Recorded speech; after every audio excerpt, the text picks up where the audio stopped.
importante nesse momento para a gente destacar, enquanto grupo de professores que estamos em formação, são as possibilidades de atendimento para esses públicos, né? Entendendo que o que é ofertado para o aluno com altas habilidades de superdotação também pode contribuir para os outros alunos dentro da escola, né? Então, aqui nós temos algumas possibilidades de atendimento que estão relacionadas ao contexto escolar, de sala de aula e outros extracurriculares. Então, o enriquecimento intracurricular, as propostas de ensino colaborativo, o enriquecimento extracurricular e a aceleração. Eu vou abordar rapidamente a respeito deles, mas eu gostaria de dizer que este atendimento a esse aluno, ele está amparado na nossa legislação nacional, né? Não estamos falando aqui, né? Não estamos dizendo que vai da boa vontade do professor, né? O atendimento para esse aluno, ele é previsto dentro da nossa política educacional hoje, tanto em sala de aula, quanto, quando necessário, dentro da área da educação especial também, né? Então, seja na Política Nacional da Educação Especial, na Perspectiva de Educação Inclusiva, de 2008, na Resolução número 4, de 2009, o Decreto 7611, de 2011, que vai tratar a respeito do atendimento educacional especializado, também menciona a respeito desse aluno como público-alvo. A nota técnica número 4 de 2014 também vai falar sobre os documentos comprobatórios e que esses alunos com altas habilidades podem ser encaminhados para o atendimento a partir de uma avaliação pedagógica. A gente não precisa aguardar o laudo médico, né? Justamente a partir dessa compreensão de que essa avaliação, ela não depende de um CID, né? De uma avaliação médica. Então, ela pode sim ser, desde que se tenha, claro, subsídios pelo profissional da educação especial, né? Pelos professores, para esse tipo de avaliação, né? Então, sempre a partir dessa compreensão. Então, como esses alunos, né? Ele é um aluno da escola, ele tem direito a esse atendimento dentro da sala de aula também.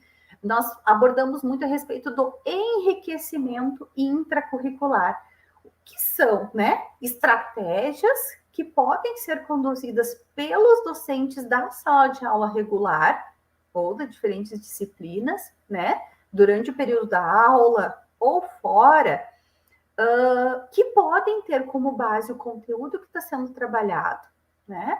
E planejado, pode, juntamente com o professor especializado, quando for necessário, né? Então, é importante que, às vezes, o professor de área, né? Ou mesmo o professor de sala de aula, ele, às vezes, entende que não, o atendimento ele precisa encaminhar para o professor de educação especial.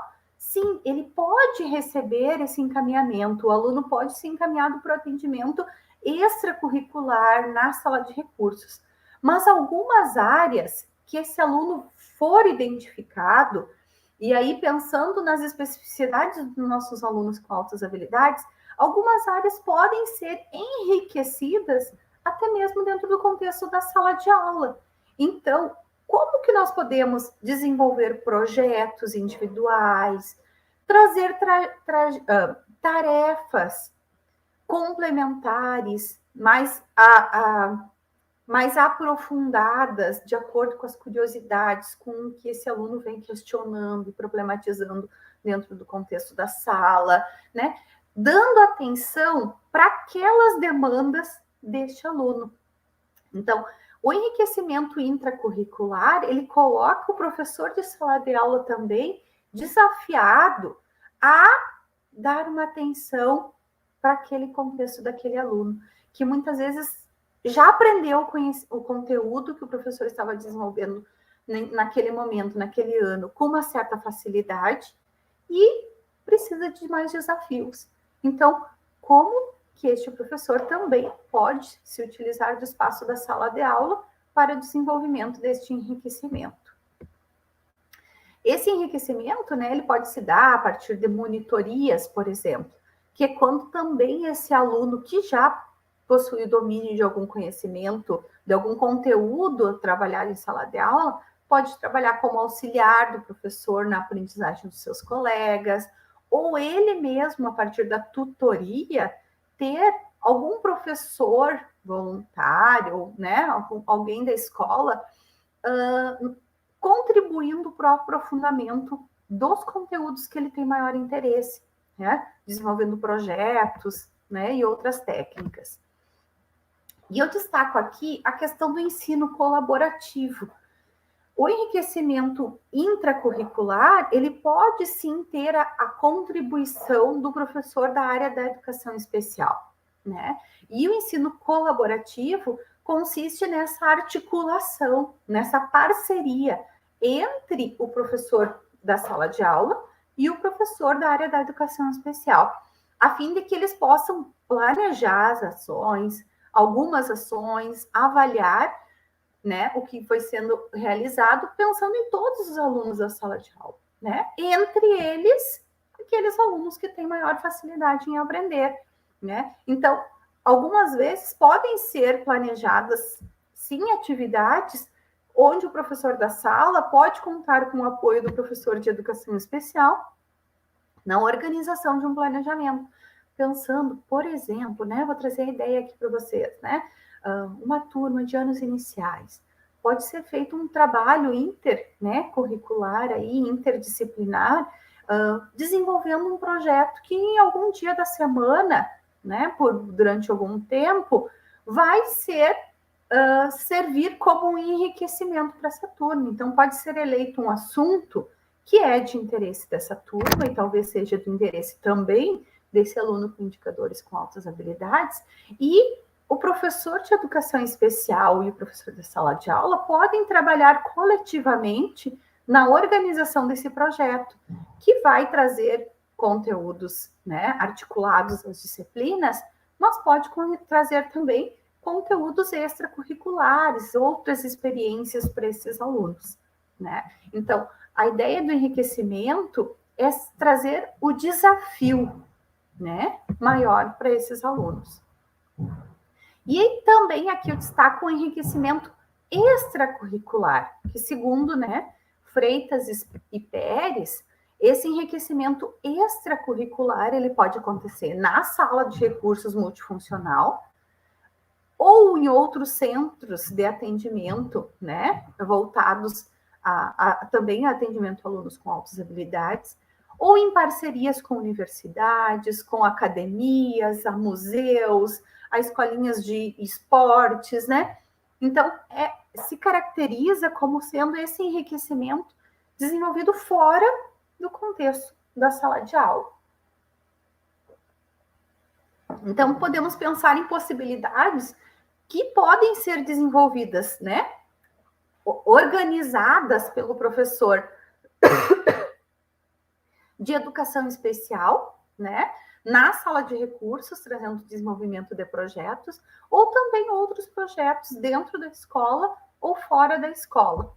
Destaco aqui, né, um exemplo dessa atividade, aqui eu não coloquei no slide, que é o projeto que nós temos, né, um projeto de extensão aqui da universidade, que é o GEM, o Grupo de Enriquecimento das Inteligências Múltiplas, que é um projeto aqui da universidade que atende alunos com indicadores de altas habilidades da educação básica. É um exemplo de uma proposta de enriquecimento extracurricular que articula universidade e escola, com o objetivo da oferta de grupos de interesses, de desenvolvimento de trabalhos em diferentes áreas, que é o que o nosso projeto trabalha, com robótica, artes, biologia, né, games, né, outras áreas que esse ano estão sendo ofertadas, a fim de enriquecer, né, o currículo que esses alunos já têm no contexto da escola. Então, é um exemplo, né, de um projeto, mas que poderia ser proposto, né, também em outros formatos mais próximos também às escolas. Só menciono aqui o modelo triádico de enriquecimento, abordado por Renzulli também, onde ele trata que Esse atendimento ao aluno com altas habilidades, ele pode desenvolver diferentes tipos de atividades, né? Que o autor nomeia como atividades do tipo 1, do tipo 2 e do tipo 3, representados aqui nessa imagem. Segundo o autor, né, nós podemos, então, desenvolver junto a esses alunos atividades de exploração. Então, o aluno pode vivenciar diferentes atividades que explorem, né, vamos dizer assim, as diferentes inteligências, que explorem diferentes áreas do conhecimento, diferentes conteúdos, e também vai se indo para um nível maior de aprofundamento, então com as atividades do tipo 2, que seriam as atividades mais de treinamento, mais de aprofundamento também. E as atividades do tipo 3 são aquelas mais relacionadas à investigação de problemas reais, onde nós também provocamos que esse aluno possa desenvolver algum projeto, possa usar mais a sua criatividade também. Hoje eu não vou abordar muito a respeito desse modelo, né? Mas eu acho que é interessante para que possa ser aprofundada a leitura também. E entre as possibilidades de atendimento, também não podemos deixar de falar sobre o que é previsto na legislação, que pode ser realizado o processo de aceleração, né? Então, o processo de aceleração permite ao aluno saltar de uma determinada série, o ano escolar, né? Ou ter uma admissão precoce na escola. Então, esse processo de aceleração, ele é previsto na legislação nacional e se precisa avaliar para isso com cuidado, com atenção, as condições educacionais, emocionais, a maturidade, né? Os relacionamentos interpessoais, ter, né, uma atenção assim em diferentes aspectos.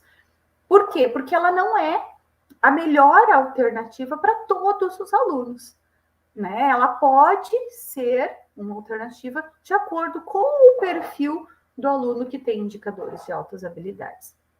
Então, é importante, quando se cogita essa possibilidade, ter, né, também a opinião da família, quando necessário, de outros profissionais e também da própria criança, né? O que não impede é que, independente de ser feito ou não o processo de aceleração, o enriquecimento continuar a ser desenvolvido, né? Por quê? Porque esse aluno ele precisa se sentir desafiado, né? Então, o que é importante para nós, né, é que esse aluno continue sendo estimulado, né? Seja a partir do enriquecimento intracurricular, extracurricular ou da aceleração. E aqui, né, eu mencionei as diretrizes nacionais de educação especial na educação básica, que prevê, né, legalmente também a aceleração ou avanço, né, que regularmente está colocado no sistema educacional.